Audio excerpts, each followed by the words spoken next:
Las familias venezolanas hacen un gran esfuerzo para mantener la tradición navideña, a pesar de que en las calles de Caracas el espíritu de estas fiestas desvanece por la fuerte crisis económica que vive el país. Uno está acostumbrado a la abundancia que había antes, la mesa llena de todo. Ahorita ni siquiera uno puede pensar en comprar unas uvas, unas almendras, unas avellanas. No puedes. Entonces es demasiado triste. De verdad que como otras veces no lo volveremos a celebrar mientras nos salgamos de esto, pues.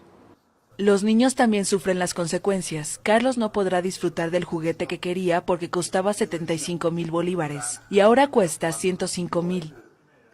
Es bastante diferente a la que se vivía antes, pues, porque antes yo tuve la oportunidad y la suerte de tener una Navidad bastante alegre y ni siquiera ya era diciembre y la gente esperaba con emoción ese día, ese mes.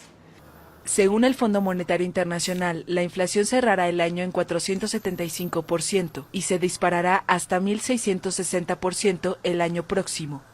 La inflación es tan alta que una familia como los Cabrera necesita 1/3 del salario mínimo para preparar la hallaca, el plato navideño de Venezuela.